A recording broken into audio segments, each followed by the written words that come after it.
ಅತಿ ಪರಿಶುದ್ಧವಾದ ನಾಮಕ್ಕೆ ಸ್ತೋತ್ರವಾಗಲಿ. ಕ್ರಿಸ್ತನ ಕೃಪೆ ಇನ್ನೊಂದು ಮುಂಜಾನೆಯಲ್ಲಿ ಈ ಉದಯ ಕಾಲದಲ್ಲಿ ನಾನು ನಿಮ್ಮೆಲ್ಲರನ್ನ ಭೇಟಿ ಮಾಡುವುದರಲ್ಲಿ ಸಂತೋಷ ಉಳ್ಳವನಾಗಿದ್ದೇನೆ.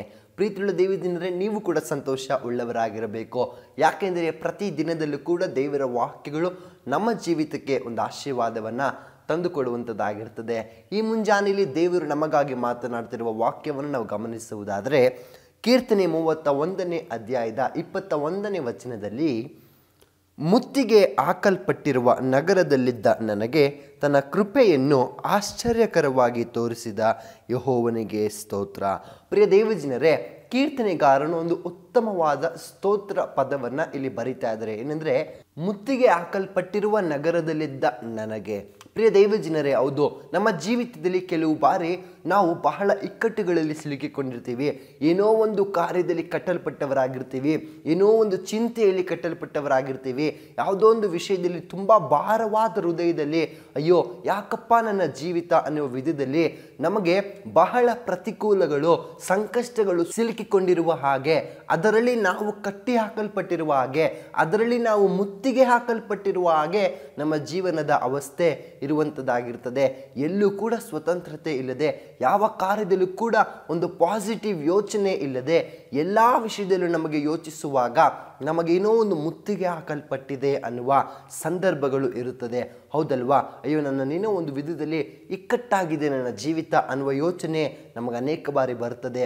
ಆದರೆ ಆ ಸಂದರ್ಭದಲ್ಲಿ ನಮಗೆ ತನ್ನ ಕೃಪೆಯನ್ನು ಆಶ್ಚರ್ಯಕರವಾಗಿ ತೋರಿಸುವ ಒಬ್ಬ ದೇವರಿದ್ದಾರೆ. ಪ್ರಿಯ ದೈವಜನರೇ, ನಾವು ನೆನೆಸೇ ಇರುವುದಿಲ್ಲ, ಆದರೆ ಆತನ ಕೃಪೆ ನಮಗೆ ಸಿಗುವುದಾದರೆ ಅದು ಆಶ್ಚರ್ಯಕರವಾದ ರೀತಿಯಲ್ಲಿ ನಮ್ಮ ಜೀವಿತದಲ್ಲಿ ಕಾರ್ಯ ಮಾಡುವಂಥದ್ದಾಗಿರ್ತದೆ. ಕಾರಣ ವಾಕ್ಯದಲ್ಲಿ ಸುಂದರವಾಗಿ ಬರಿತಾ ಇದ್ದಾರೆ. ಏನಂದರೆ, ಮುತ್ತಿಗೆ ಹಾಕಲ್ಪಟ್ಟಿರುವ ನಗರದಲ್ಲಿದ್ದಂಥ ನನಗೆ, ಅಂದರೆ ನಮ್ಮ ಸ್ಥಿತಿಗತಿಗಳು ಒಂದು ವೇಳೆ ಇಕ್ಕಟ್ಟಾಗಿರ್ಬೋದು, ನಮ್ಮ ಸ್ಥಿತಿಗತಿಗಳಲ್ಲಿ ಅನೇಕ ಸಂಕಷ್ಟಗಳು, ಪ್ರತಿಕೂಲಗಳು ಸೇರಿರಬಹುದು.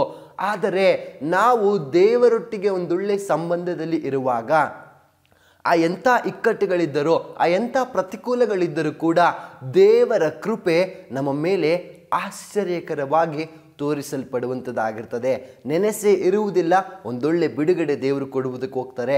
ಯೋಚನೆ ಮಾಡಿರುವುದಿಲ್ಲ, ಅಂಥ ಒಂದೊಳ್ಳೆ ಕಾರ್ಯವನ್ನು ಕರ್ತನು ನಮ್ಮ ಜೀವಿತದಲ್ಲಿ ಮಾಡುವವರಾಗ್ತಾರೆ. ಯಾವುದರಿಂದ ಅಂದರೆ, ತನ್ನ ಕೃಪೆಯಿಂದ ಆತನು ನಮಗೆ ಮಾಡುವಂಥವನಾಗಿರ್ತಾರೆ. ಹೀಗಾಗಿ ಈ ಮುಂಜಾನೆ ವೇಳೆಯಲ್ಲೂ ಕೂಡ ನಾವು ದೇವರ ಬಳಿಯಲ್ಲಿ ಪ್ರಾರ್ಥಿಸುವಾಗ ಆ ಆಶ್ಚರ್ಯಕರವಾದ ಕೃಪೆಯನ್ನು ನಿರೀಕ್ಷಿಸಿ ನಾವು ಪ್ರಾರ್ಥಿಸುವಂಥವರಾಗೋಣ. ಆ ಪರಿಸ್ಥಿತಿಗಳು ಬದಲಾಗಬೇಕು, ಈ ಇಕ್ಕಟ್ಟುಗಳಿಂದ ಹೊರಗಡೆ ಬರಬೇಕು, ಈ ಒಂದು ನೋಡುವಾಗ ಪ್ರತಿಕೂಲಗಳಿಂದ ನಾನು ಹೊರಗಡೆ ಬರಬೇಕು ಅನ್ನುವ ಒಂದು ಚಿಂತೆ ನಿಮಗಿರುವುದಾದರೆ, ಈ ಮುಂಜಾನೆಯಲ್ಲಿಯೇ ಯೆಹೋವ ದೇವರನ್ನು ನೋಡಿ ಹೀಗೆ ಹೇಳ್ರಿ, ಅಪ್ಪ, ಅದೇ ನಿನ್ನ ಆಶ್ಚರ್ಯಕರವಾದ ಕೃಪೆಯನ್ನು ನನ್ನ ಮೇಲೆ ಸುರಿಸು ಕರ್ತನೆ ಅಂತ ನೀವು ಕೇಳುವಂಥವರಾಗ್ರಿ. ಆ ಕೃಪೆ ನಿಮ್ಮನ್ನು ಈ ದಿನದ ಎಲ್ಲ ಪರಿಸ್ಥಿತಿಗಳಿಂದ ಅದು ಬಿಡುಗಡೆ ಮಾಡುವಂಥದ್ದಾಗಿರ್ತದೆ. ನಿಮ್ಮ ಇಕ್ಕಟ್ಟುಗಳಿಂದ ಅದು ಬಿಡುಗಡೆ ಮಾಡುವಂಥದ್ದಾಗಿರ್ತದೆ. ಹಾಗಾಗಿ ನಾವು ದೇವರನ್ನು ನೋಡಿ ಮುಂಜಾನೆ ವೇಳೆಯಲ್ಲಿ ಪ್ರಾರ್ಥಿಸಿ ಹೀಗೆ ಹೇಳೋಣ, ಅಪ್ಪ, ನನ್ನ ಮುತ್ತಿಗೆ ಹಾಕಲ್ಪಟ್ಟಿರುವ ಅವಸ್ಥೆಯಿಂದ ಬಿಡಿಸುವುದಕ್ಕೆ ನಿನ್ನ ಆಶ್ಚರ್ಯಕರವಾದ ಕೃಪೆಯನ್ನು ತೋರಿಸು ಅಂತ ನಾವು ಪ್ರಾರ್ಥಿಸೋಣವೇ. ಪರಿಶುದ್ಧಾತ್ಮನಾದ ಕರ್ತನೆ, ನಿಮಗೆ ಸ್ತೋತ್ರಪ್ಪ. ಪ್ರಿಯ ಮಕ್ಕಳನ್ನು ಆಶೀರ್ವದಿಸು. ಹೌದು ಅಪ್ಪ, ಮುತ್ತಿಗೆ ಹಾಕಲ್ಪಟ್ಟಿರುವ ಯಾವುದೇ ಸಿಚುವೇಶನ್ಸು, ಯಾವುದೇ ಸನ್ನಿವೇಶಗಳು ಅವ್ರ ಜೀವಿತದಲ್ಲಿ ಇರುವುದಾದರೂ ಕೂಡ ಯೇಸುವಿನ ನಾಮದಲ್ಲಿ ನಾವು ಪ್ರಾರ್ಥಿಸ್ತೇವೆ. ಈ ಮುಂಜಾನೆ ವೇಳೆಯಲ್ಲಿ ಕರ್ತನೆಪ್ಪ, ನಿನ್ನ ಆಶ್ಚರ್ಯಕರವಾದ ಕೃಪೆ ಅವರ ಮೇಲೆ ಅದು ಬರಲಿ ಕರ್ತನೆಪ್ಪ. ಅವರ ಎಲ್ಲ ಪರಿಸ್ಥಿತಿಗಳಿಂದ ಅವರನ್ನು ಅದು ಬಿಡುಗಡೆ ಮಾಡಲಿ, ಸ್ವತಂತ್ರಗೊಳಿಸು, ಆಶೀರ್ವದಿಸ್ರಿ. ಯೇಸು ಕ್ರಿಸ್ತನ ನಾಮದಲ್ಲಿ ತಂದೆಯೇ, ಆಮೇನ್, ಆಮೇನ್. ದೇವರು ತಾನು ನಿಮ್ಮನ್ನು ಆಶೀರ್ವದಿಸಲಿ. Thank you. ಬೇಕಾದ ಸ್ಥಳ God's grace prayer hall, Sunkadakatte, Magadi ಮುಖ್ಯ ರಸ್ತೆ, ಬೆಂಗಳೂರು 560091. ಗೂಗಲ್ ಮ್ಯಾಪ್ಸ್ ನಲ್ಲೂ ಕೂಡ ಗಾಡ್ಸ್ ಗ್ರೇಸ್ ಪ್ರೇಯರ್ ಹಾಲ್ ಎಂದು ನೀವು ಸರ್ಚ್ ಮಾಡಬಹುದು. Further details and prayer support, contact Word to Word Ministries, Bangalore. Phone 9008725814, 9008725815.